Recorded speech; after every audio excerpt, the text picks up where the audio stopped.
Okay. Oh. I'd like to call the June 6th Planning and Zoning Commission for the City of Casa Grande to order. Please join me for the pledge. Turn the mic. I pledge allegiance to the flag of the United States of America and to the republic for which it stands, one nation, under God, indivisible, with liberty and justice for all. I'm trying, I don't know how the voice.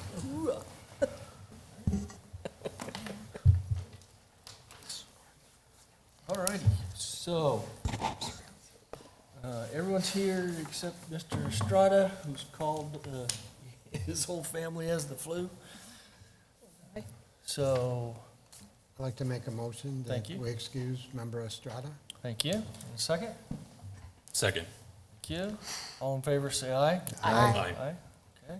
Michelle, can you show everyone present and Andy excused? Thank you. Any changes to the agenda? No changes, Mr. Chair. Very good. Thank you.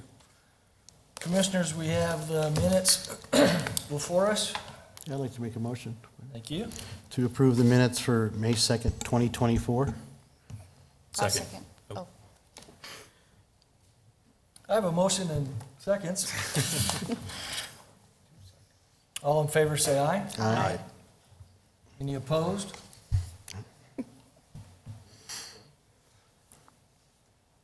Okay.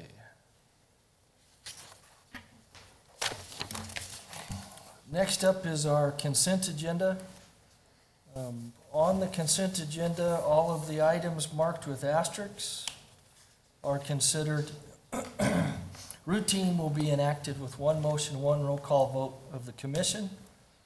There won't be any separate discussion of these items unless a commission member or a member of the public would like to have it discussed, would like to have it presented, and it'll be then removed from the consent agenda and considered in a normal sequence of the agenda. Commissioners, any of these items you'd like to pull? Hearing none. And anybody from the public, that's all of those with E in front of them. If there's something that you'd like to hear, please let us know. Okay? Seeing none. Commissioners, Chairman, I'll make a motion. thank you. I move to approve the consent items E1 through E3A and forward a recommendation to City Council on consent item E3B. Second. Very good. And I got a second.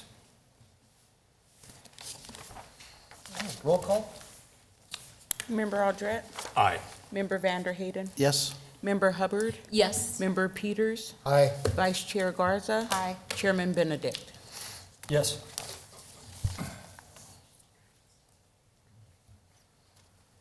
Okay, now we're at the public comments portion of the meeting. If anybody from the public would like to address the commission regarding matters that are not on the agenda, the commission, and we can't respond directly, but we can direct staff and find out to follow up what's appropriate. Please keep your comments to 3 minutes. And anybody would like, from the public, like to address the commission? Seeing none, I'll close the public comment portion of the meeting. We'll get to new business. Wow. First on the agenda, hold a public hearing, consider a request from Scott McDonald on 5 acres of land at 1411 North Grant Avenue, a conditional use permit, DSA 24-00028, and a major site plan, DSA 24-00029. Sam? Thank you and good evening. Am I being heard okay? Yep. Excellent. So we're here to hold a public hearing and consider the following request by Scott McDonald on a site for plus or minus 5.1 acres of land, generally located at 1411 North Grant Avenue. The first part of this is a conditional use permit to allow for the operation of a concrete batch plant And the second part is going to be a major site plan to allow for the operation of a concrete batch plant. Project overview, TWC Grant Avenue is proposing a concrete batch plant. This site is fully fenced. The production operation will consist of a decumulative 327D portable concrete plant, 2 sand and rock piles, a modular office space, a laydown tank, 2 vertical 10,000-gallon tanks, a motor control center, a generator, and 2 portable Connex box structures. The site location is there with the red box. It is along Grant Avenue. Here is the zoning. The darker purple you see there is I-2 zoning. The lighter purple is I-1. And down in that southwest corner is going to be the nearest residential to this space. For the conditional use permit, a conditional use permit and associated resolution is required for any I-2 use which has significant emission of noise, vibration, smoke, dust, or other particular matter, toxic or noxious materials, odors, glare, or heat. And due to the nature of concrete batch processing, staff has determined that a concrete batch plant will require a conditional use permit. Here are the criteria in which we judge or review a conditional use permit by. We are going to focus on number 3. Staff found that 1, 2, 4, and 5 are met, and criterion 3 is going to require some minor site modifications to comply. Criteria 3 is that the proposed use will have no adverse effect upon the abutting property. That the proposed use will have no adverse effect upon the abutting property. The site is located in I-2 General Industrial Zone District. As stated in the city code, the purpose of this zone district is to provide for the development of industries which, because of the nature of their operation, appearance, traffic generation, or emission, would not be compatible with land uses in other zoning districts, but which nevertheless are necessary and desirable. This zone district provides an appropriate area for the intended use. As we saw, there was I-2 to the north and the south, and I-1 districts east and west, and it's quite a distance to the nearest residential area. But even then, to ensure that the use will have no adverse effect on abutting properties, there's a chain link fence on the west and north side of this project, and we are going to require that those fences be modified so that they are opaque and can screen the operations there. Here's our site plan. You can see in the site plan that the operation of the concrete batch machine, along with the piles of materials, are there in the central area of the site, also to reduce the effect on abutting properties. There on the east side is Grant Avenue, which will be their entrance and where their parking is located. And then along that east side is going to be their office buildings, A and B there on the north and the south. Moving into our major site plan review criteria, there they are listed there. Today we're going to focus on conformance to city zoning and the screening requirement. So here I have a chart of the requirements for the I-2 zoning, as well as the proposed values that are with this project. So interior side and rear, you can see that that north and south interior side border, they are right at that 15 feet that they're allowed. And then there's 365 feet from the rear to the office buildings. There is not a corner side with this property. Again, that residential zone is a significant distance away. The building height, they're allowed 60 feet. They're coming in right at about 26 feet, 6 inches. Minimum lot width is 100 feet. They've got 400. And I did put on here that the concrete operation, as I mentioned earlier, is centrally located along that, on that project site. And then I give the approximate distances to the property borders. So 58 feet to the north, 228 feet to the east, where the access road is in the parking lot, 163 feet to the south and about 150 feet to the west. Screening.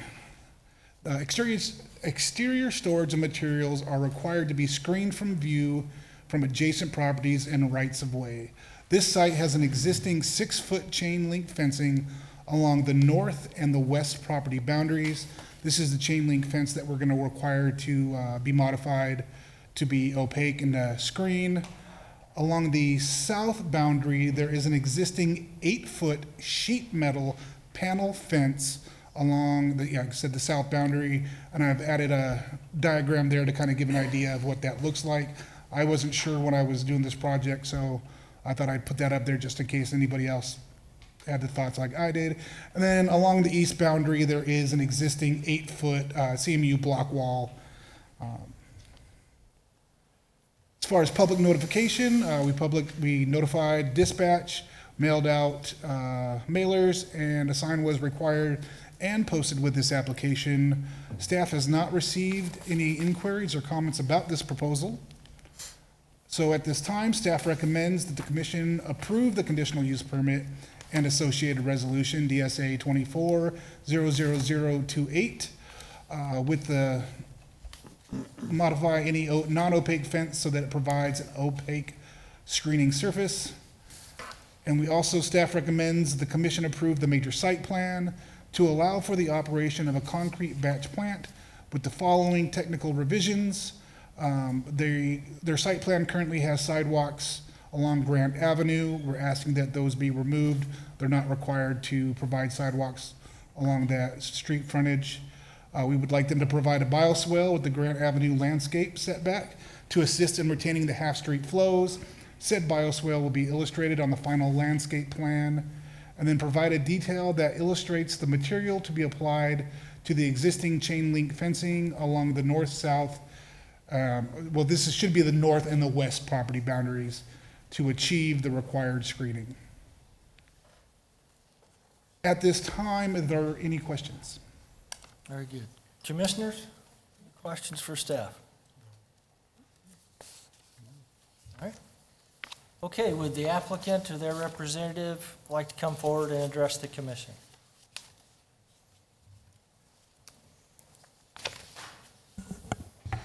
Please give us your name and address for the record. Good evening, I am Chuck Wright with Pinal Design Group in Casa Grande at 708 North Sackatone Street, Suite F4. And this is representative from Core Ready Mix. My name is John Deering. You need my address as well? Please. 8713 East Sheridan Street, Scottsdale, Arizona. Thanks so much. So as you see, we have presented a conditional use and a major site plan for a concrete batch plant, and we're ready for questions. Okay, very good. Any questions for them? So we okay with the requirements to make it opaque, and I think that was the things that were added. You saw the things that were added, so we're, all right, very good. All right, all right, thank you so much. Okay. Now I'd like to open the public portion of the meeting for this particular item. Anybody from the public like to address this issue, please come forward. Seeing none, I'll close the public portion and bring it back to the commission.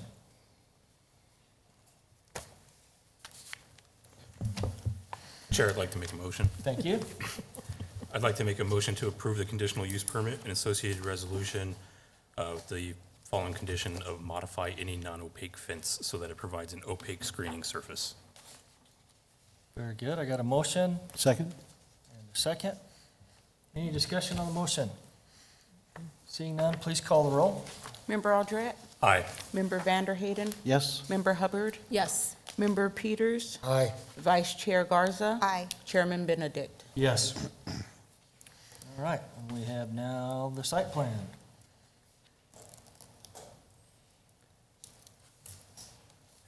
Chair, I'd like to make a motion. Thank you. I'd like to make a motion to approve the major site plan DSA-24-00029 to allow for the operation of concrete batch plant with the following technical revisions. Okay, as listed, very good. Do I Sec- have a second? I second. Thank you. All right, got a motion and a second. Any discussion on the motion? One sec. Just to be clear, Sam, south is not supposed to be in number 3? Correct. Okay. So I just wanted, if you see condition number 3, south, I think is a typo, so it should just say north and west property boundaries. Okay. So I Okay. just want to make sure that's the motion before we Thank vote you. on it. Yep, Okay. You accept that adjustment to your motion? I accept that adjustment. Do you accept that to your second? Very good. Okay, with amended conditions, revisions, we good? Very good. Please call the roll. Member Aldret? Aye. Member Vanderhayden? Yes. Member Hubbard? Yes. Member Peters? Aye. Vice Chair Garza? Aye. And Chairman Benedict. Yes, thank you. Thank you very much. Okay, next, we'll have a public hearing, consider a recommendation to the city council for a request by Mackenzie Craig, for a rezone from urban ranch to B2 general business on 18 acres at Hacienda near Florence Boulevard, DSA 24-00046. And Jim? Good evening, Chairman, members of the Planning Commission. So this request in front of you is for a zone change of property currently zoned urban ranch. And the proposal is to change the property to a B2 zone district.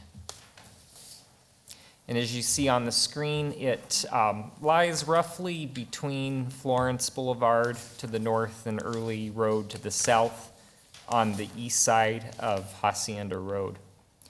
The existing urban ranch zone is considered a very low residential zoning.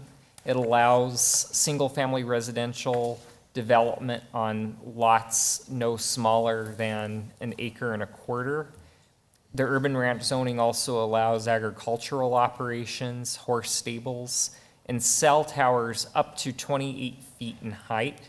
With the consideration of a conditional use permit, urban ranch properties are also allowed to propose churches, schools, essential public facilities, and wireless telecommunication facilities greater than 28 feet in height. The proposed B2 zoning, which is known as general business, clearly allows a much broader array of permitted uses, as you see outlined on the screen here. Of course, development within the B2 would also be subject to the consideration of a major site plan. So what's driving this zoning request is the applicant would like to potentially develop this property as an RV storage site. Should the zone change be successful and it recommended for council consideration, should council approve the zoning, the next step for the applicant would be to present a major site plan for the RV storage facility, and it would be back in front of Planning Commission. But regardless of what is constructed or what is proposed in the B2 zone, it would ordinarily be subject to the following development standards. Development within the B2 zone district is limited to a maximum height of 35 feet. There's a front building setback for structures of 35 feet. It would have a minimum side and rear setback of 45. In this instance, it's 45 because it's a budding residential property. If it happened to be a budding non-single-family residential property, it would be 15 feet. And there's also a minimum landscape frontage of 15, so along Hacienda Road, there'd be at least a 15-foot landscape area. When considering zone changes, the primary thing that we look at is compatibility and whether that B2 zoning makes sense with regard to what is surrounding the site. And I just wanted to walk through the surrounding properties and what their current and proposed land uses are. To the south are two planned single-family residential neighborhoods. They both have certificates of assured water supply, so it is possible that both Hacienda Highlands, directly to the south, and to the southeast, Springwater Point, can develop into a single-family residential community, respectively. And surrounding the site to the north, directly to the north and to the east, is other urban ranch zone land. That property does not have certificates of assured water supply, neither does the subject property. And so what that means is that these parcels that do not have certificates of assured water supply cannot split into more than 5 parcels. So it's fairly limited in terms of what their development options are. And of course, a little bit further north, you have the Hacienda Storage Planned Area Development Zone District, and at the hard corner, the southeast corner of Florence and Hacienda is another B2 zone property. The area with the most sensitivity, because it's developed land, is the Mission Royale PAD, which is on the west side of Hacienda Road. As you're probably aware, that is a active adult community for homeowners that are age 55 and up on the north side of Early, and on the south side of Early is the family community portion of Mission Royale. But when looking at all of the existing and potential single-family homes that surround this site, there's over 3,300 home sites. 2,300 are developed lots within Mission Royale, and then a future 1,000 plus home sites in the Hacienda and Springwater Point neighborhood. So there is some reason for looking at ways to maybe bolster compatibility with B2 zoning next to the existing and future single-family areas. However, on the other side of the coin, that's all the more reason why a little pocket of B2 may be appropriate to serve 3,300 home sites and to offer a variety of land use if it's developed in a way that is compatible. With Hacienda Road being an arterial roadway, it is intended to have an ultimate width of 110 feet. Currently, Hacienda exists as a 55-foot wide road because it was dedicated and partial improvements were made flanking the Mission Royale neighborhood. Of course, as there's development on the east side of Hacienda, we'll see an additional 55 feet worth of right-of-way dedication and matching roadway improvements. So ultimately, Hacienda will be 2 travel lanes in each direction with a center median and sidewalks on both sides. At the time of development of the subject property, and there's a major site plan review, is when we would look at traffic matters to see what the specific proposed use's traffic generation is, and that would end up resulting in what types of improvements would be needed to the roadway network in order to recommend support of the particular use reflected in the major site plan. And that's also the time we look at other matters such as drainage, utilities, etc. However, at this time, there are some recommended conditions to bolster the compatibility between the residential use and the proposed commercial.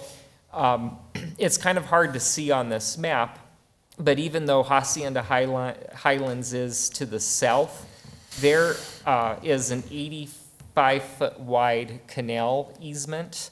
Also, within the PAD itself, there's a 35-foot landscape easement south of that canal, and there's a 25-foot wide strip of land north of the canal that serves as an access road for the parcel that is to the east of the subject property.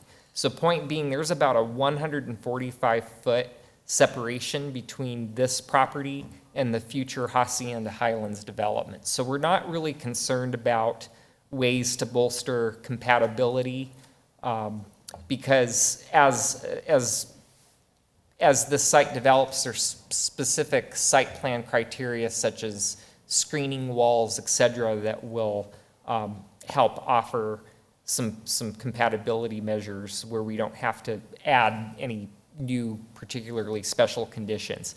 However, there is some sensitivity remaining to the Mission Royale neighborhood, although there is going to ultimately be 110 feet of right-of-way, and there's a landscape tract between the backs of the homes within the Mission Royale neighborhood and Hacienda Road. We are still suggesting some modifications to the development standards, which would be conditions of record. So that first condition is our standard condition that would obligate the property owner to dedicate right-of-way ahead of when it would ordinarily be sought. Ordinarily, we would get it at the time of building permit, but this condition would enable the city to get the dedication sooner if we were doing a roadway project for Hacienda. But the second and third conditions are more specific for compatibility. Structures over 28 feet in height shall have a minimum setback of 50 feet. Ordinarily, it would be 35. So there's an additional 15 feet of setback that they would have to meet if the structure is going to be taller than 28 feet in height.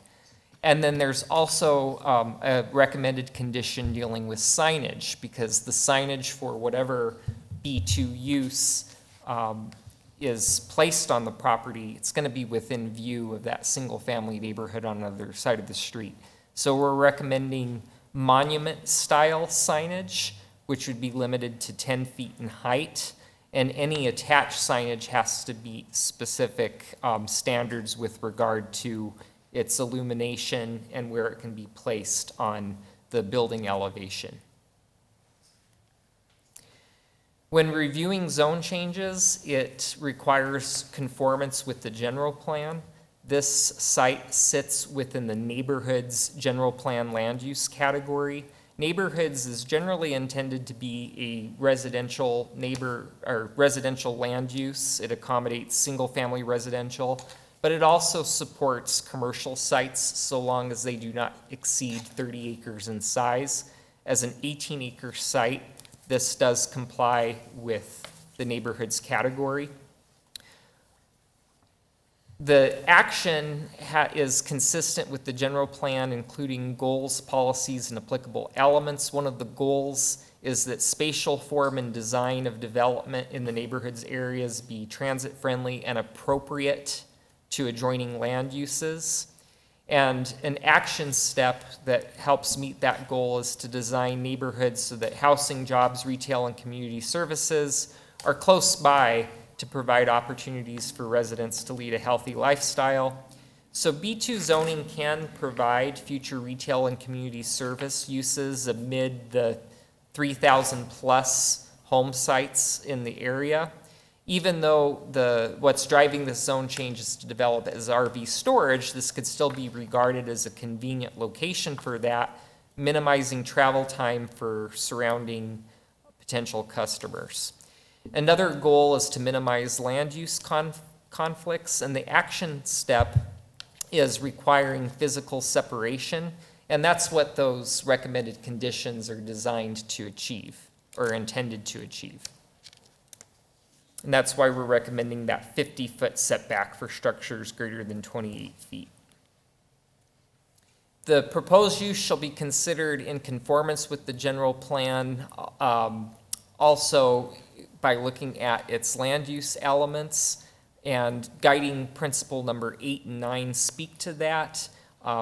Guiding principle number 8 talks about linking land use decisions to known available water resources. Since the site does not have certificate of assured water supply, B2 could be seen as an appropriate zone district because it doesn't automatically necessitate the parceling of property as would if it were zoned, let's say, R1, which is a single-family residential neighborhood where lots could be as small as 7,000. It would be impractical there because that site couldn't be split more than 5 times. Guiding Principle 9 talks about managing growth to ensure that essential infrastructure is available concurrent with new development. Since the site sits along existing roadway that's designed to be a minor arterial road, it does have adequate roadway infrastructure, at least to access the site, and of course, further improvements will be made at the time we review the major site plan. And also, a rezoning conforms to the general plan if it proposes land use densities or intensities within the range of identified uses of the general plan. I already mentioned that the site can't exceed 30 acres. It's 18 acres meeting the criteria. Another factor to look at is no more than 12% of land within a half mile shall be used or designated as commercial use within the neighborhood's land use area. So when looking at a half-mile radius surrounding the site, there are 3 commercially used or designated properties that fall within that half mile within the neighborhood's land use category. Totaling all these acreages, including this proposed site, there is a total of 38 acres of land used or designated for commercial, and that represents 7.6% of land within a half mile, where 12% is the limit. So it does fall within that criteria. Lastly, the proposed zone change is considered necessary and proper at this time. And as I mentioned on a previous slide, since there are so many planned and existing home sites surrounding this location, B2 is appropriate to exist to serve all of those rooftops. Regarding the public notification process, we met that which is required by city code. We did send out an application in review during the zone change review. We did coordinate some with a representative of the HOA to discuss some potential measures to help bolster compatibility, and the applicant was okay with the recommended conditions. There is, we also received an inquiry from one of the homeowners nearby, but they didn't have any specific comments. Staff does recommend that Planning Commission forward to City Council a recommendation to approve this zone change from Urban Ranch to B2 with the conditions of record that I discussed, and I'd be happy to answer any questions.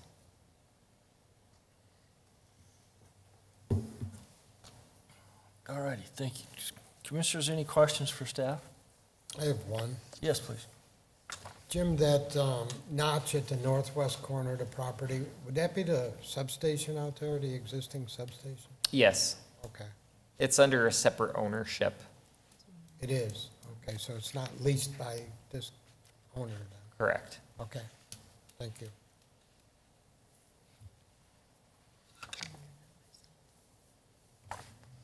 That's the ED2. Right, it would Substation. remain Urban Ranch, Sure. Oh, yeah.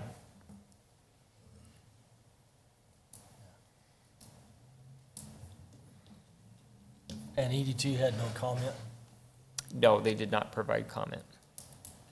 We contacted them. 'Cause that's- All right, very good. The notch, right? To clarify for everyone, it's that little slice of property that sits in between the Hacienda Storage PAD and the subject property, that little gonna ask. slice of green, or piece of green. The rectangle there. Yeah,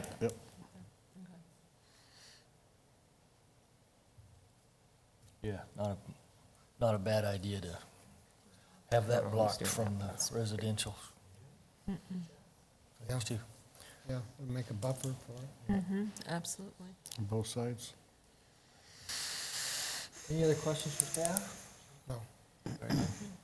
Okay, would the applicant or their representative like to come forward and address the commission?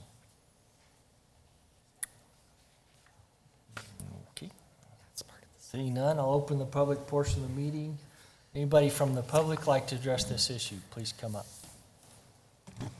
Good evening. Hi, I'm Katie Halverson, 116 South Birdie Way, Casa Grande. thank you. I'm the president of the Mission Royale Adult Village Homeowners Association. Great.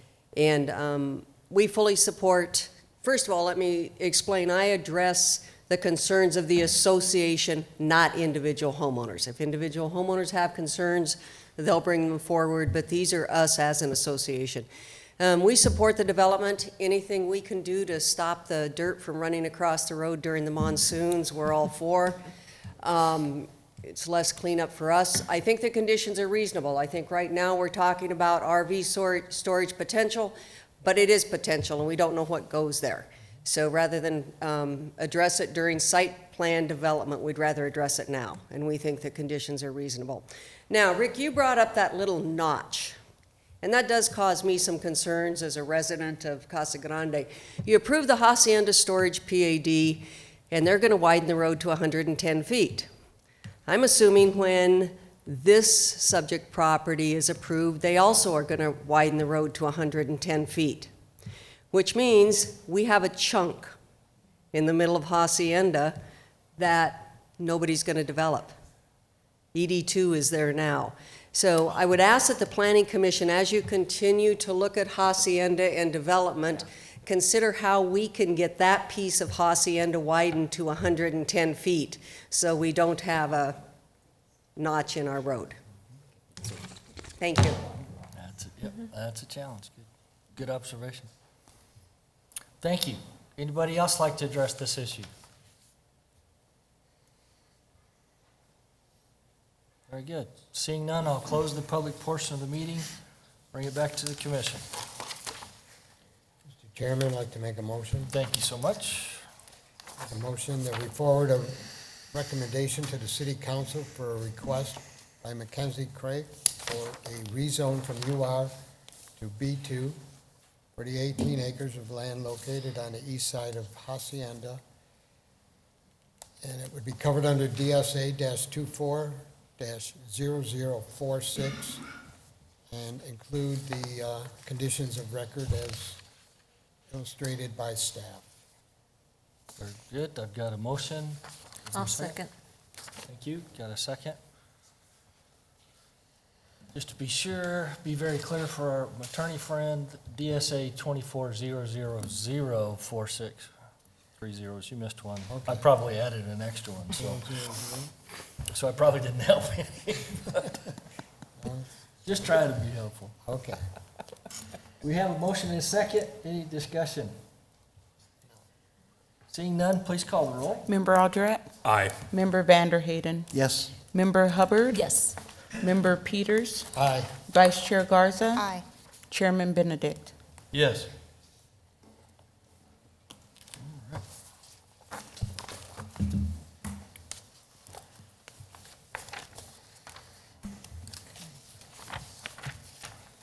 Okay, next on the agenda, we'll consider a request from West States for revising major site plan for 120 unit multifamily development on 10 acres in G Diamond planned area development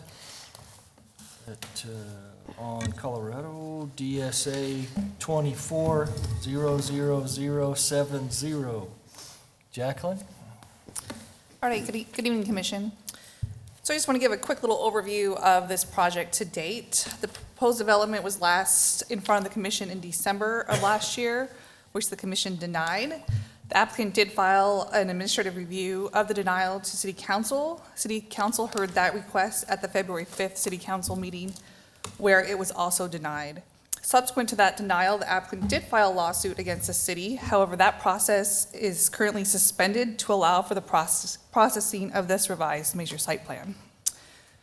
So going over the overview of the project itself, again, this request is a major site plan located on approximately 10.2 acres in the G Diamond Parcel H near the southeast corner of Courtson in Colorado.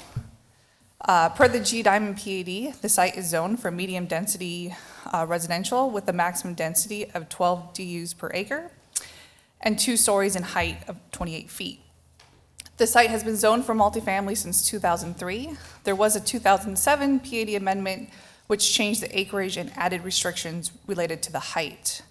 The project is still for 120-unit, two-story multifamily development with a proposed density of 11.76 dwelling units per acre and the proposed height at 23 feet 10 inches. The proposed revised major site plan reconfigures the buildings on the south end of the site to push them further north by relocating an access lane and parking, creating an additional buffer. And 4 of the 5 southernmost buildings have been reoriented and do not have balconies facing south. The image on the right shows the original site plan, and the site plan on the bottom shows the reconfiguration as well. Looking at the major site plan review criteria, this is laid out in the zoning ordinance. Staff report goes into additional detail on all these. However, tonight I will be covering the highlighted items here, as these were the main concerns from the adjacent neighborhood and property owners. With regards to conformance to the city's general plan, as part of the neighborhood land use category, there are general development standards that address compatibility. I would have highlighted number 1. New development shall be designed to minimize adverse impacts upon surrounding existing land uses. And number 4, the use-to-use compatibility between single-family residential, multifamily residential, and non-residential developments shall be achieved through the use of increased building setbacks, landscape buffers, building height limits, and building step backs. Staff finds the revised site plan does a good job at meeting these standards. Looking at compatibility and landscaping, the table here shows the PAD requirements in the middle and the major site plan setbacks on the right. This is, just for clarification, these are from the parcel boundary. And, as noted earlier, 4 of the 5 buildings along the southern boundary have been reconfigured. Access drive and parking have been relocated to create additional buffer and address the bulk and scale of development along the southern boundary. Again, to the west, Colorado acts as a buffer here. There's approximately 100 feet between parcel boundaries. And then along the southern boundary, they range from 135 feet to the west and 175 feet to the east. The additional landscape requirements along the southern boundary is also a condition of approval to have additional box red oak and hopseed bushes. And at maturity, these will be at 30 to 40 feet in height. And again, here are another images of the changes in the site plan as well. Here are the proposed elevations. These have not changed. They're 2-story, low-profile buildings that complement the community rec center as well. With regards to traffic, prior to the administrative review to council in February, an additional traffic analysis was completed that the Planning Commission did not get to hear in December. Those findings found that the intersection of Courtson and Colorado currently operate at adequate levels of service and will continue to do so with the additional traffic associated with this proposed development. The maximum queuing observed during the study period for eastbound Courtson Road and Peart Road was approximately 625 feet and included 25 vehicles. This occurred both in the AM and PM peak cycles and was cleared within 1 signal cycle.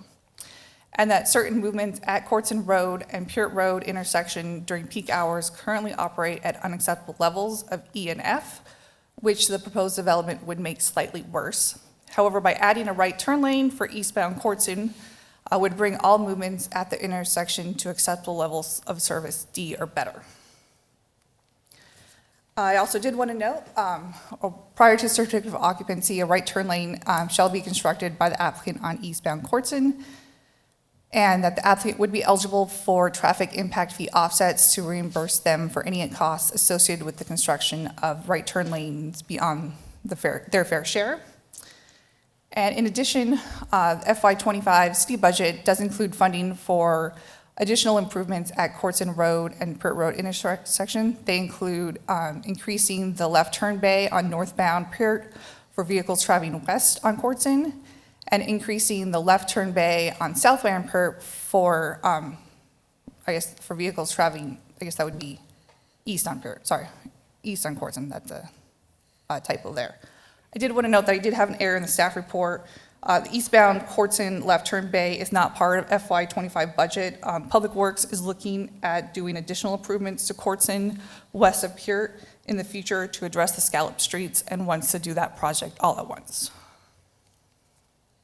Regarding stakeholder efforts, the applicant did mail out the revised site plan to residents within 500 feet, as well as the HOA in early May, I believe. And staff sent out public notices to residents, again, within 500 feet, as well as the HOA notify them of today's hearing. And site was posted with a sign as well as publication in the dispatch. Since the publication of the agenda and staff report, I have received 3 inquiries. I did receive 2 emails of support with proposed changes.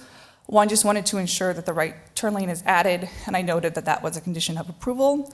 I did receive 1 letter of opposition regarding the traffic numbers and children's safety. So with that, staff moves to approve the major site plan request with the following conditions of approval. Happy to answer any questions the commission may have. All righty, thank you. Commissioners, any questions for staff? No? Okay. Would the applicant or their representative like to come forward and address the commission?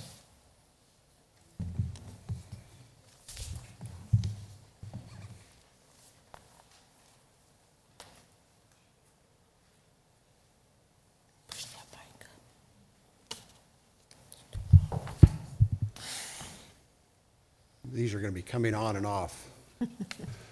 My name is Sean Lake, 1744 South Val Vista, Mesa, Arizona, here on behalf of the property owner and developer of the site, Lofts at G Diamond. This is something that you saw 6 months ago, and we've made changes and worked with staff.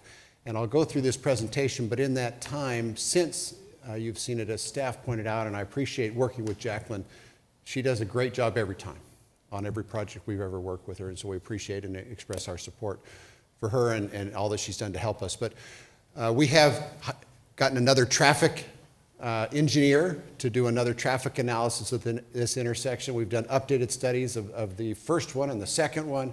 We've studied this, and I have here with me this evening Jamie Blakeman with Lokahi, who has done a significant amount of traffic engineering in her very young year.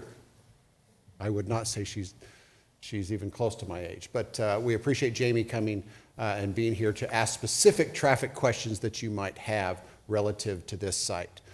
So we'll get into that, get into my...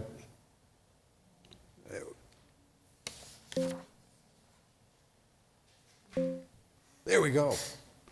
As Jacqueline pointed out, this proposed project is consistent with the general plan and is consistent with the zoning that was approved on October 6th of 2003 and then subsequently amended on September 17th, 2007. And in that approval, it was approved to allow 122 units, 12 units to the acre, 2-story and high multifamily project on this property. So the zoning has been in place, and the land use of what is appropriate here has been in place for a while.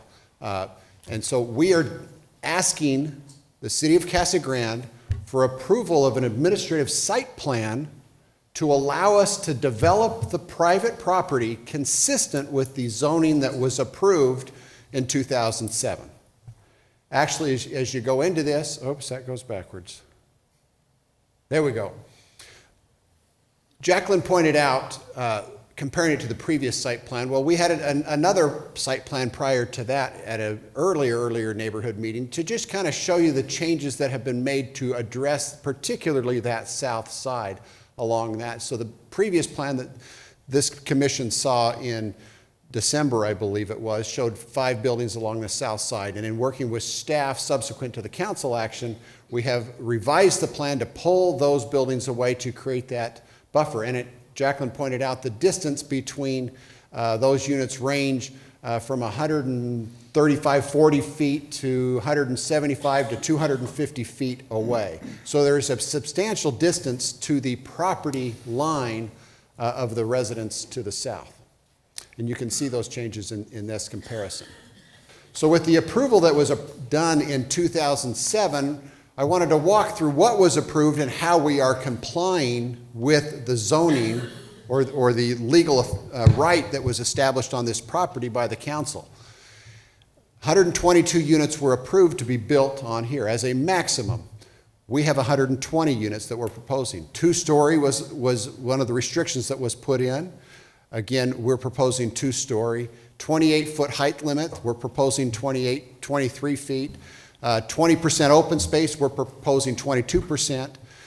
Parking minimum stalls, a lot of people are concerned about parking when you have a project like this that will bleed off into the adjacent neighborhoods. So we have more than sufficient parking.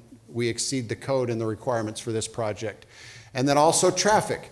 We've had 2 traffic engineers do 2 traffic analysis, and then they've updated those analysis. And again, Jamie is here to address that. And Jamie and our previous traffic engineer has worked with the city's traffic engineer to make sure that this project complies with the city's transportation standards. And those traffic reports have been approved by the city.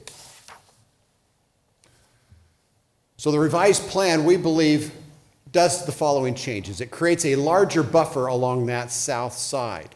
It creates a bigger buffer and kind of shifts it to have parking. But we still maintain that open space and landscape along that south side that we talked about at the previous meeting with those oversized landscaping that's a condition of approval. So we still have that oversized landscaping along the south side positioned to address that. The buildings and balconies have been reoriented on the south side, and again, we enhance the landscaping as I pointed out. So we are 100% compliant with the zoning and the code and have our traffic analyses, multiple traffic analyses that have been submitted to the city, reviewed by the city's traffic engineer, and has been approved, and the acceptable level of service which is established by code is met with this project.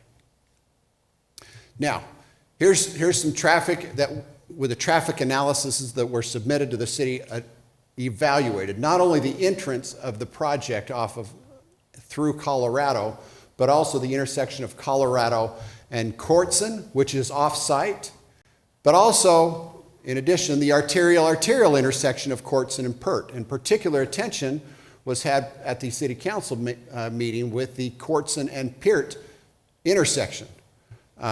We understand there's a concern, and so our traffic engineer actually went out and put cameras and recorded that, and they were able to analyze what that is. And so if there's specific questions related to that, but when working with the city staff, we decided to make improvements to that Courtson and Pert intersection. What we found is because there is no right turn lane, that in a best case scenario, when the city center facility was developed, you can see on the lower side, they would have liked to do some improvements to that intersection, but the property owner was not amenable at that time. And the city did not want, I presume, and I know you shouldn't presume, but the city didn't want to go condemn right-of-way.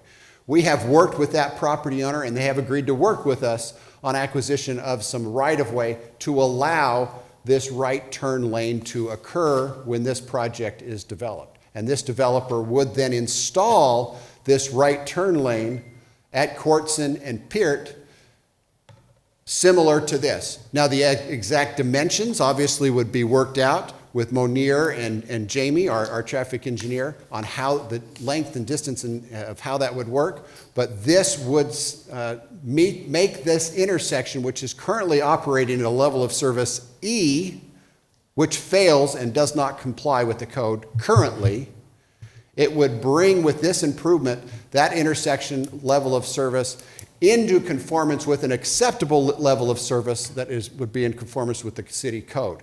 So this property owner is agreeing voluntarily to go make improvements off-site and not adjacent, which is not common, to improve the regional traffic so that the level of service at this arterial intersection that is not adjacent to the site can go from a level of service E to a level of service that complies with the code.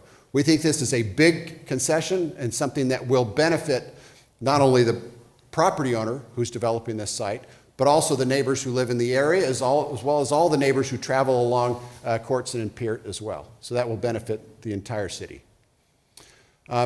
So in conclusion, this project is in conformance with the general plan.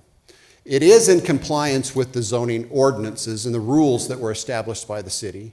It is in conformance with the city's zoning ordinance, which is the rules that you must follow when you're developing property. It is in compliance with the city development standards. There have been changes to the site plan that we feel address neighborhood concerns that we've heard through this whole process. We have also made changes and added a condition that requires the improvement at Peart and Courtson, which we think is a major concession to improve the traffic in the area. Staff recognizes this and is recommending approval of the project. The traffic engineer reviewed and approved our traffic analysis, and we received the recommendations of approval by city staff. So we think this project meets and exceeds all the standards, is in conformance, and has made changes to try to address as best as they possibly could concerns of the neighborhood. So we would urge your support of this site plan with this application, and I'd be happy to answer any questions. And reserve time to speak after, typically after the neighbors as well.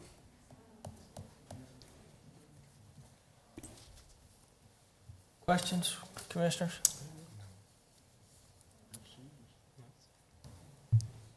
Nope. Thank you. Okay, thank you. Okay, now we'll open the public portion of the meeting for this item. Anybody who'd like to address this, please come forward. Give us your name and address.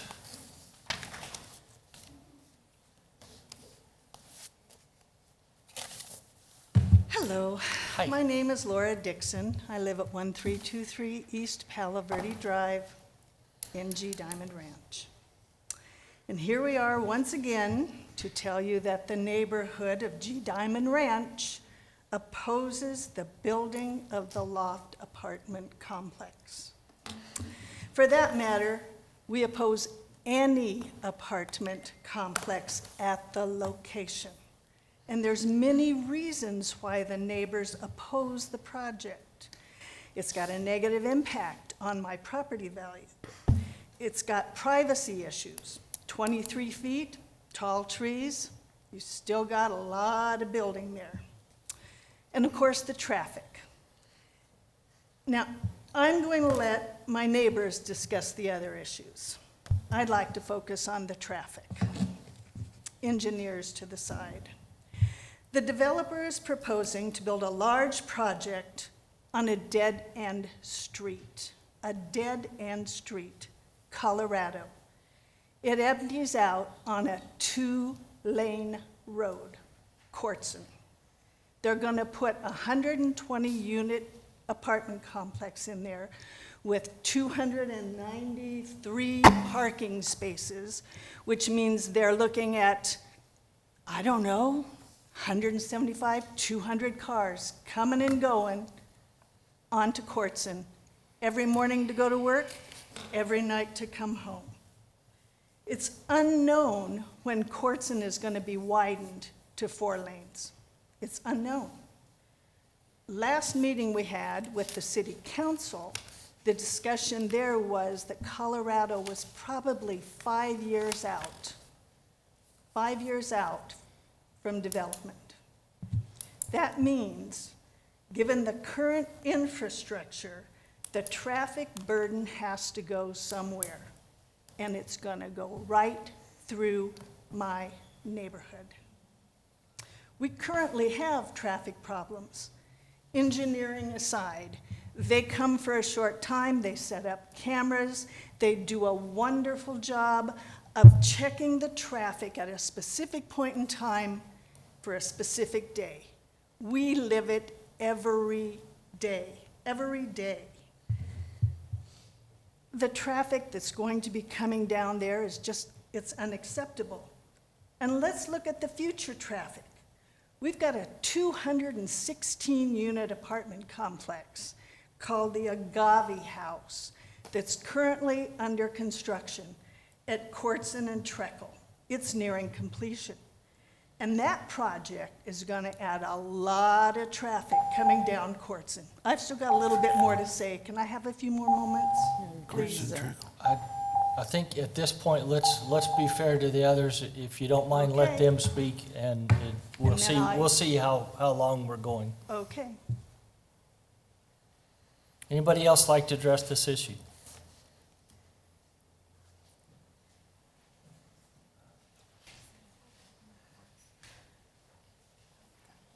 Yeah, Good evening, that'd be Council. nice. John Lavin, 1332 East Prickly Pear Drive in G Diamond Ranch. Thank you. So I've been watching this whole project, or ordeal, as a lot of people would call it, blow up. Some of the things that I've noticed with the designs that they have proposed, right, we have a lot of pedestrian footfall, especially going to Dollar General. There is no sidewalks in Courtson at all. So there's a lot of that going on, people crossing the street illegally, people getting stopped. There's no sidewalks, no crosswalks, within any of their designs for that. No space for any bicycles. People are walking regularly on to Dollar General on regular basis. And also, traffic studies I've noticed don't take any pedestrian footfall traffic. People on bicycles, people walking. I don't see any type of studies on that in any of those traffic. It all takes vehicular traffic. Also, their right turn lane is pretty short. My Tundra is 20 feet long. You know, they got 75 feet or so of right turn lane. That's three to four vehicles. Then that right turn traffic starts going into the middle traffic. If somebody stops on that right lane and never turns until the light changes, traffic will start backing up. Let's see. What they should do is really extend that right turn lane all the way down to Colorado. Make that a full two-lane all the way down Courtson, like it is all the way from across G Diamond to Colorado, then goes to a single lane. And then add sidewalks and crosswalks. That would alleviate a lot of things that I've seen with this design that they're doing with the traffic. But also, it's also not the right place or the right time for this. You know, the original parcel was sold with deed restrictions that locked it down to a 55 and over townhouse community. There's nothing there. I've done a lot of research into that. I have some inquiries out to the recorder to find out what happened, because there's no documentation assigned with the termination of those deed restrictions that mention anything, that say that this is why we're terminating it, because it was a runs with the land, any successor, anybody purchase it down the road, 100 years, those rules apply. How'd they get terminated? I don't know. That's why I have an inquiry to the recorder on that to find out, do they have any documentation on it? Or did somebody just oversee it and overlook the last section of that where it says runs with the land? But I think, you know, straight out, I think a community of 55 plus would be better for that location than a bunch of apartments. You know, in my personal opinion. Keep with the original design, but that's all I am. Thank you. Thank you. Very good. Anybody else like to address this issue? Hello, my name is Suzanne Brinton, and I live at Dove Place, which is we're right next to where this proposed plan is going to be. I've lost track of how many times I've come up here to oppose this with my neighbors. I believe the developer can change it in 1,000 ways, and no matter how he changes it or makes it better, it's still a terrible fit to the puzzle of our neighborhood. It just, it's horrible. It's right beside our custom-built homes. It's gonna look tacky and weird.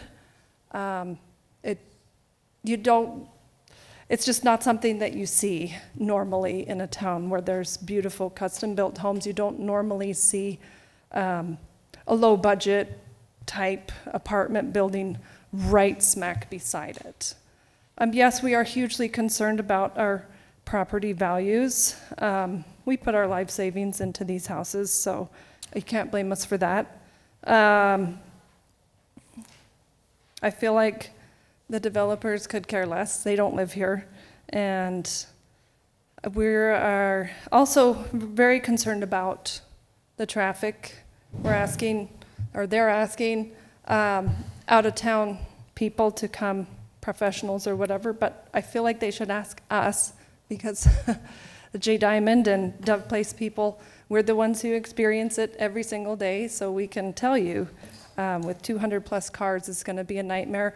I've lived in this town for nearly 20 years, and in my experience, when there's an intersection that gets really, really, really super bad, it has to get bad enough that people actually start dying. And that's when things change.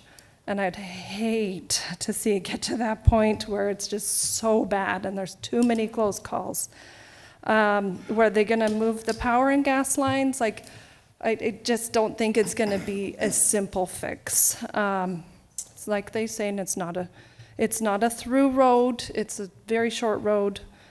So most people are gonna go ahead and go into the neighborhood. I feel terrible for G Diamond people, the residents who are gonna have to deal with the extra traffic. And that's all I have to say tonight. Thank you. Thank you, appreciate it.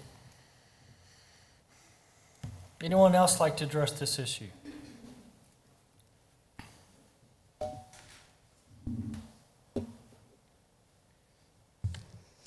Hi, my name is Michelle Wilkie. I live at 1433 East Dove Place.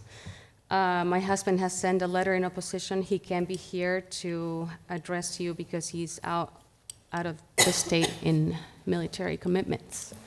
So, the main issues of his letter were traffic and safety.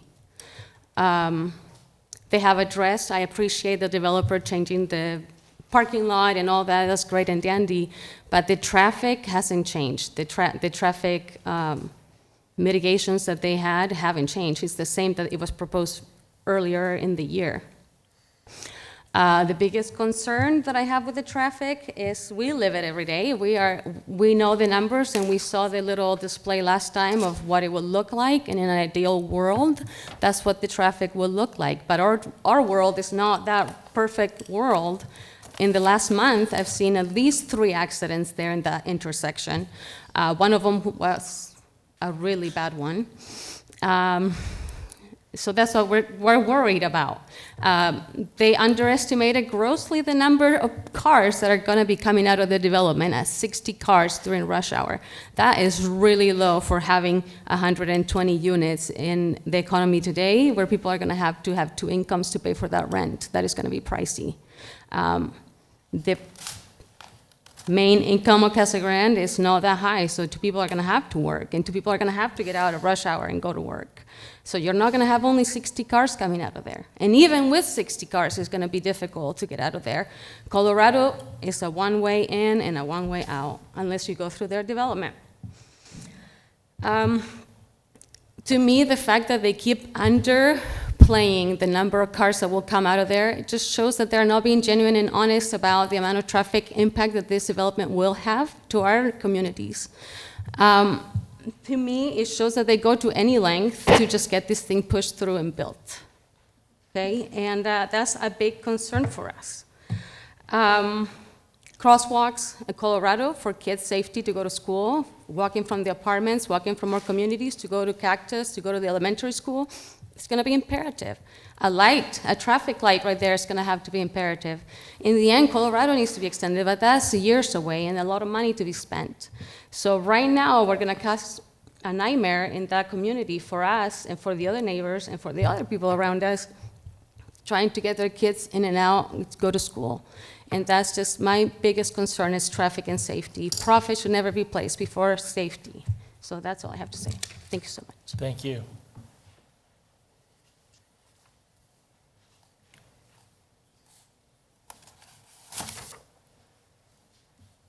Yes, sir.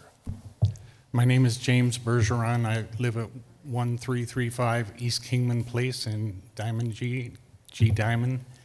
I'm going to approach this from a little bit different approach in the traffic. When you start putting in those right-hand lanes and those left-hand turns, making those intersections bogged the way it is, I'm a retired fire chief from the state of Washington.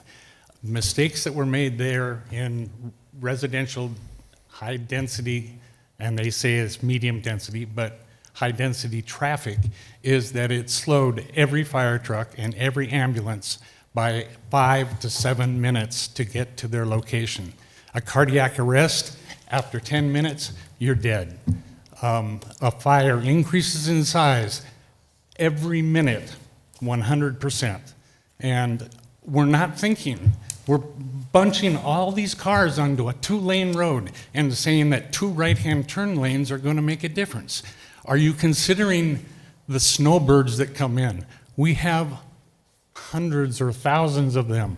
Right now, it's kind of nice. We can drive on the roads a little bit. The school's on that road. It's only a two-lane road. The buses can't get in and out of the driveways in the morning. They have to sit and wait, or they have to have somebody out there directing traffic. And it's going to back up everything else. But the biggest thing is life safety. It's not going to work. I've seen where it's not going to work. We've had to literally push cars out of the way with fire trucks in our location in order to get to the scene because of traffic. And that's all I can say. It's a safety issue, and we need to consider that because it's not being addressed. Thank you. Thank you.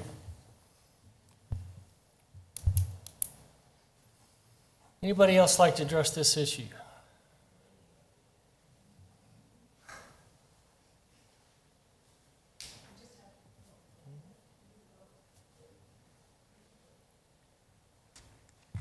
My name is Jeff Davis. I live at 1311 East Prickly Pear.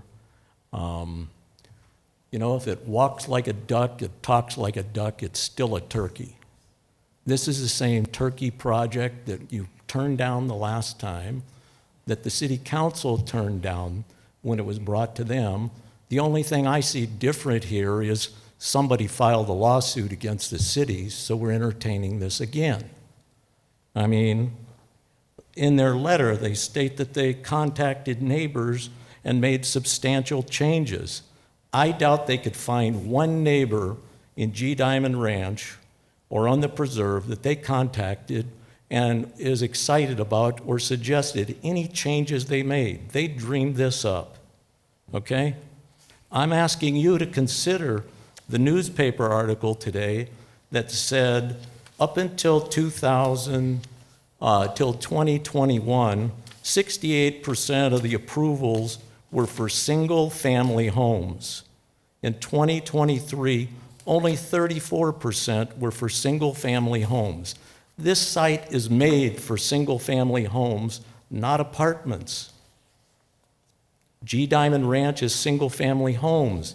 There's a small piece, 10 acres here, that fits next to the preserve in G Diamond Ranch.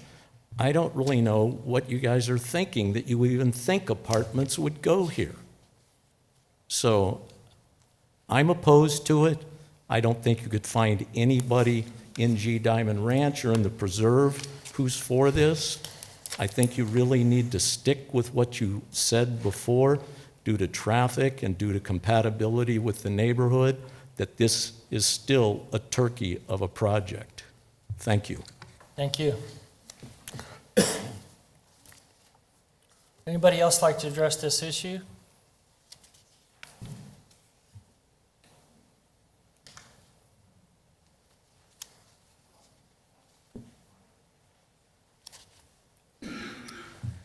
I'm David Crosby. I reside at 1434 East Dove Place. I was in attendance to the neighborhood meeting that they had at the rec center, also at both of the City and Zoning Planning Commission meetings and also the City Council meeting. At that first meeting, we expressed our concerns. Then we weren't thinking much about traffic because we were just shocked that we found out that these apartments were going to go in our backyard. And we were concerned with the privacy issues.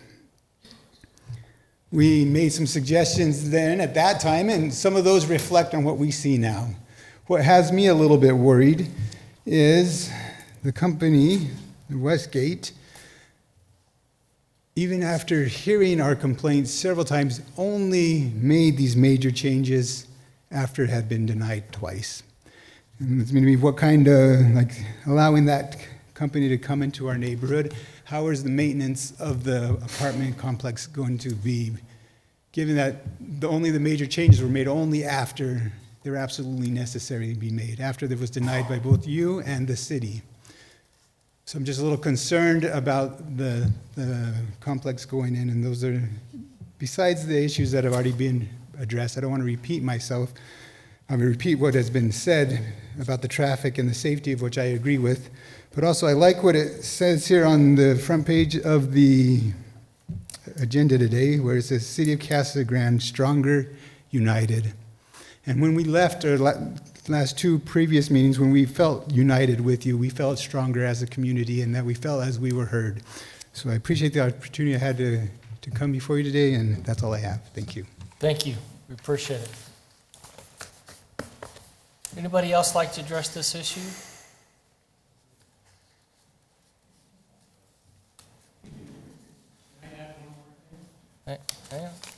Hang on, please. Please wait. Please wait. Yeah, was Please someone wait. behind you? Please wait. Thank you.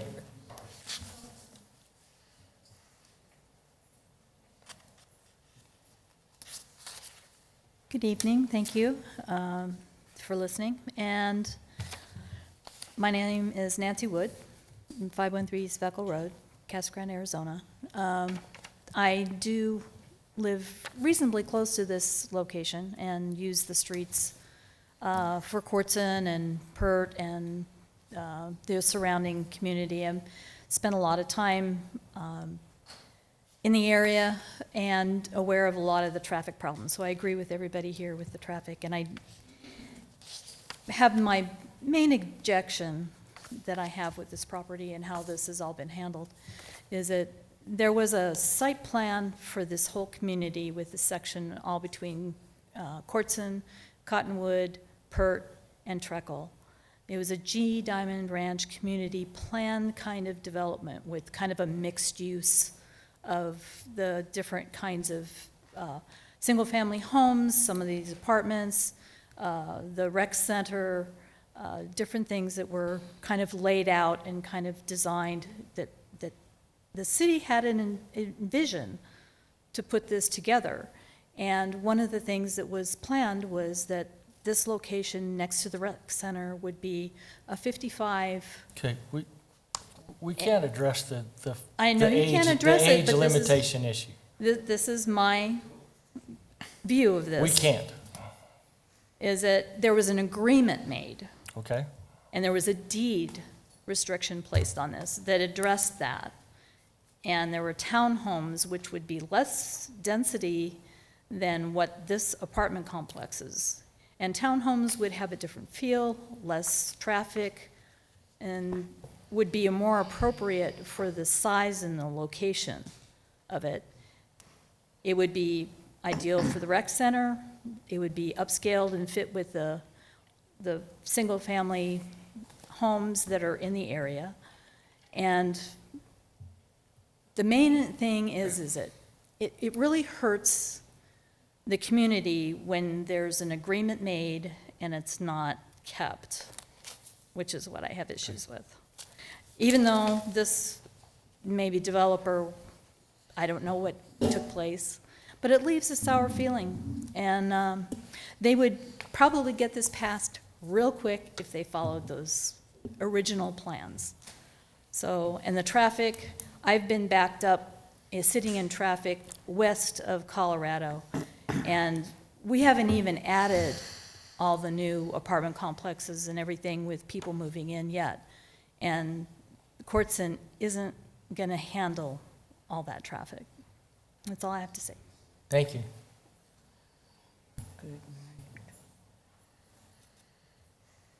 Anybody else like to address this issue? Okay, I'll take my prerogative. Would you allow her to go first, please? She's been waiting. It'll only take me a second.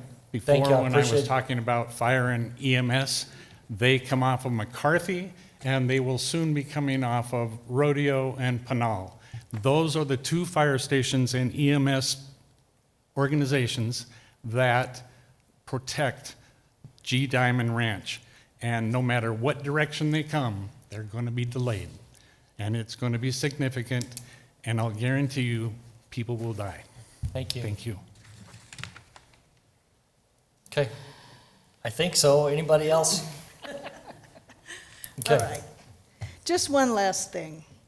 I want to talk about the developer's proposed changes. You can swap around buildings. You can take off balconies. You can change parking areas. You can plant trees. You can propose, though there will be a lot of hoops that will need to be jumped through before you get a 170-foot turn lane going in there. 170 foot is what? 2 school buses and a little car? And it's not going to help. Most of the traffic turns north, going towards the freeway. And that's what backs everything up. Everything. Okay? The one thing the developer is failing to address is that underlying issue. There's a lack of existing roads that support the project. They're trying to build on a dead-end street. Dead-end street. The access off that is through my neighborhood. My neighborhood. So if you're stopping people from getting into my neighborhood, like the fire and the ambulance, it just doesn't work. I just really want you to think about what's going up there. Listen to us again. And thank you. Thank you. We've all said it. Just thank you, and please listen to us. Thank you.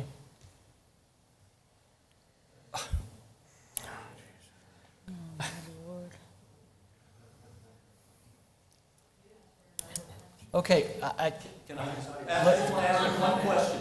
I've taken, I've gone off of our rules and off of our cadence here. I so- still had a minute 25 when I left. I just want to ask you one question. I just want to ask you one question. Have you guys done any kind of sociological study to show who's filling all these apartments that you're approving in town? Do you know who's coming into those? Do you know where they're coming from? Do you know who's subsidizing them?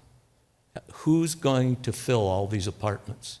With a single-family home, you know who's buying the home. The bank is, and somebody's paying off the bank. So I would just hope you, as a planning group, would be looking at that thing too. Thank you. Thank you.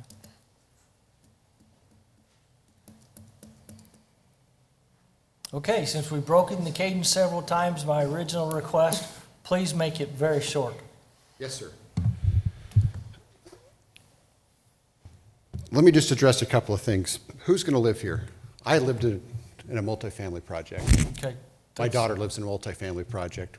All of us at some point have probably lived in a multifamily project. The traffic. The current intersection of Peart and Courtson is currently a level of service E. With this project and the improvements that we're proposing, it will make it better than it currently is today with this project. So what we are proposing is to make the traffic situation better than what it currently is today. And as far as the zoning goes, and this isn't the statement that this isn't appropriate for multifamily, this project was zoned and this property owner has relied upon that zoning 2007, so a long time. And they've relied upon that, and there's a set of rules that we all play by. When you come into a community and you own property and you develop, everybody has the same set of rules. And we all play by those same set of rules, and that's the zoning code. That's the development code. That's the zoning ordinance. And this property owner is only asking to be able to utilize their property consistent with what the city has told them, the city council, that they can do, not only with the specific zoning ordinance, but with the rules that have been established for everybody across the community. And so we would ask that you would support that and recommend approval, or approve this site plan. Thank you. Thank you. Okay. Now, is this someone new? Okay, we've gone. I mean, is it some? Is it you? Several of you have spoken twice, and well, not everybody has, and so it's, how much do I break the cadence? How much do I, do we talk through this? Are you bringing us different information, different than we've already heard?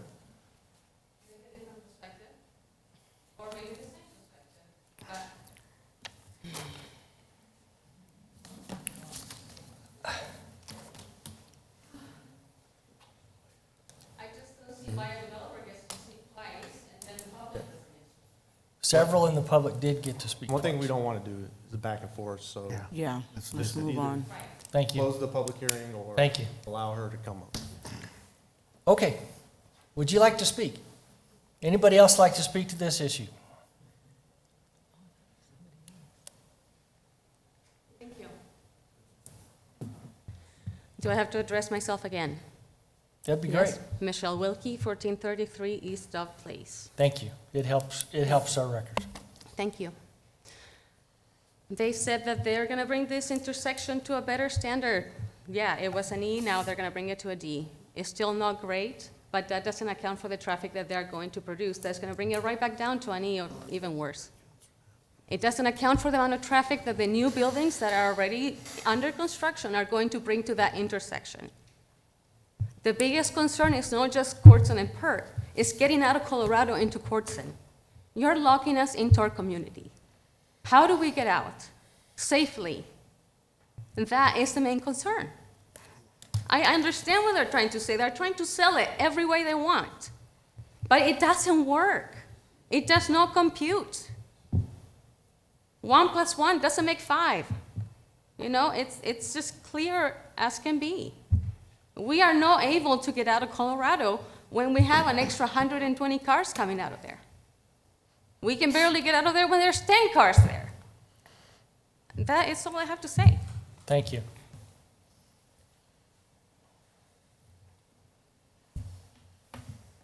Anybody else like to address the issue? It's closed. All right, thank you. We do appreciate the input. So I'll close the public portion of the meeting and bring it back to the commission. Commissioners? This is tough. I do have a question. So on Courtson, we're going to be doing from Courtson onto Pert, the left-hand turn lane? No. The left-hand turn lane with the city. Northbound, left-hand. Going northbound, yes, this project. When will this start? Not the one with the developer, but through the city. I know we were planning this. Can I respond to this question? Yes. Please. Sorry. Yes. I'm not the wrong person, sorry. Yes, Public Work has started the process for lengthening the left turn lane for northbound and southbound on Pier. They will break the ground within 3 weeks and expected to complete the projects by the end of July so that it is completed before school starts. Okay. And this left-hand turn lane going northbound on Pert, how much longer is it going to be than it is right now? I can see it, but I don't, like, how many cars will it fit? Which one you were asking? The left-hand turn lane going onto Pert. The one on the screen, Munir. Right. Like how many, because right now I know Right. only maybe 5. I don't have exact number, but you can see the picture right here. No, Right, so if you allow me, so couple of cars, you can see the first car and then second car in between, there can be one more car added. So I think it will be around, like, say, 25 to 30 car can be added within that Okay. length. Like, I'm giving a perspective. Yeah, that's what I'm wondering. Okay. Okay, excuse, please. Please, thank you. Now, if I can add, the city has revised the standard for the access management, and we ask for 250 feet for turn lane. That is the maximum we ask for any developer at any place. This will be probably more than 250 feet. Okay. I was just trying to visualize it. Okay. So this will be started this next month. It's already going to be a fixture there to help out. All right, so let me walk you through again. Okay. The city will develop northbound and southbound left turn lane, add westbound right turn lane on Courtson. So these 3 leg will be constructed within these 2 months. And then if developer is proposing right turn lane, next year we have a plan to develop the Courtson itself, the Scallop Road and left turn lane. Or we can add the left turn lane if we get the right of way. So it will take little time. Right of way from the adjacent property. Okay, and then, let me think about this for a second. So, the city is also going to be doing more turn lanes west of this development. I mean, west of Courtson, going like Treckle, is there going to be one there too? Yes. And then one on Pinal? Yes, So that should also help. yes, citywide and many more locations. Right, but I'm Yes. just thinking about Courtson. We're Sure. talking about 3 left-hand turn lanes we're going to widen Right, between Pert and all the way to Pinal. sure. And those other 2 developments on, God, I don't mind my directions, on Courtson, when are those 2 are going to start? Are they all going to start in July or No, just? all of them, it is our plan to be finished by this year, like the fiscal year '25. That means up to next year, July. But Courtson and Pier, as a high priority, we are starting. Right, I knew that, but I just kind of wanted to Right. picture the others. So Right. everybody would see that we are trying to do things because we brought it to attention. Right. And we're trying to make sure, we have been bringing this to the attention. We want to make sure that everybody knows that we're trying to make advancements on this road. All right, That's what I'm trying to, sure. okay, Thank you. okay. I just wanted everybody to know that. That's, because we're all kind of concerned about this Yeah. Colorado, which I am too, but I wanted to see, the bigger picture of everything. Okay? Commissioner, anything? I'd like to make a motion. Okay? I would like to make a motion to approve the major site plan request, DSA 240070, with the 2 conditions of approval. One is the landscaping, and the big one is the prior to certificate of occupancy, the eastbound turn lane. Second. I have a motion and a second. Discussion on the motion?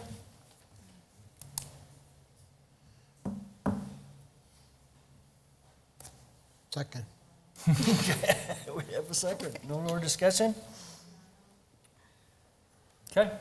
Let's call the roll. Member Aldrete? Aye. Member Vanderhayden? Yes. Member Hubbard? I'm on the fence on this.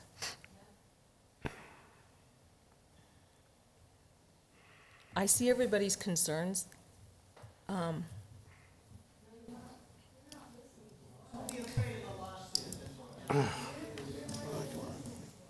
I'm not scared of a lawsuit.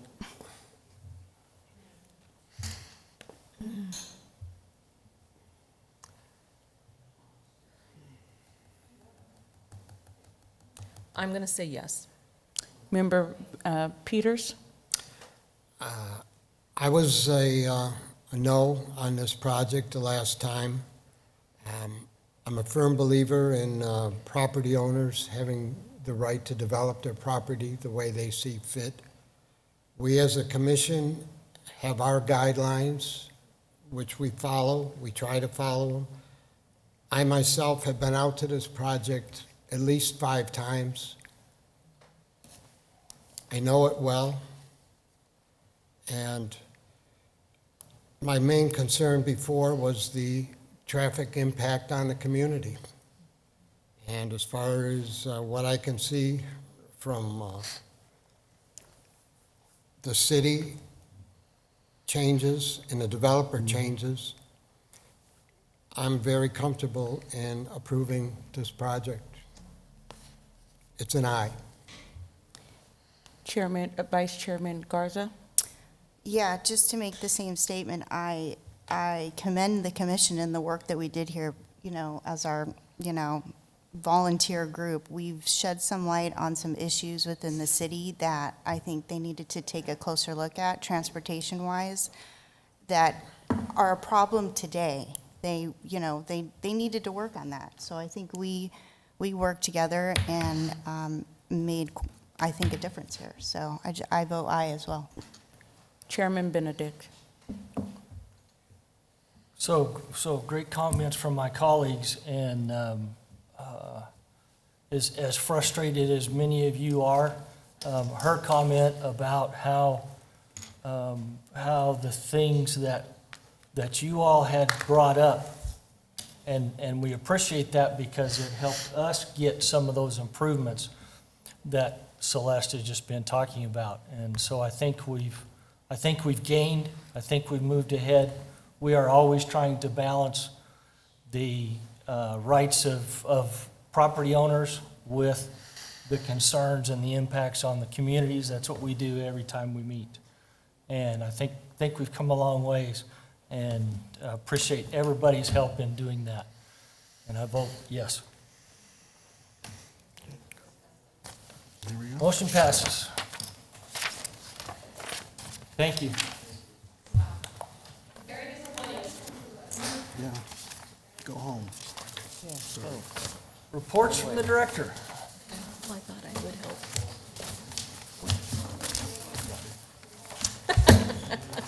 So we had a couple administrative approvals of some secondary driveways. You can see those noted. The board. Hang on just a second, we can. Sure. Let the room clear out there for us. They're gonna go throw blows. So a couple administrative approvals for secondary driveways. Oh, my goodness. Board of Adjustment did not have any decisions since your last meeting. There were, though, a number of council decisions, map of dedication for some additional right-of-way for McCartney and Palomino, which will help with the, I think that's probably the Flats property, is that right, James? For those improvements that are going to be made on McCartney for that project. Also, there was a change to our subdivision code and our development standards regarding sidewalks on local streets. We didn't bring that to the commission, we went right to council on that, and that was an increase in the sidewalk width from 4 feet to 5 feet on our local streets. We already built 5-foot sidewalks on our collectors and even wider on our arterials, but we made that change to comply with both the Maricopa Area Council of Government, MAG standards, and ADA standards. So our public sidewalks would be a foot wider on our local streets now. Let's see. I did want to note under E that the council approved a development agreement for, that was the bungalows on Hennis, the build-to-rent project. They're building a traffic signal as a requirement of their approval on Via de Silo in Florence. And so this development agreement gives them traffic impact fee credits to reimburse them for any costs they incur above their fair share. I think in this case, their fair share was about 25%, so they're going to get reimbursed for about 3/4 of that. But that will be a new traffic signal at Via de Silo and Florence Boulevard. Lastly, let's see, on G, council approved the town site PAD. That was on Early Road.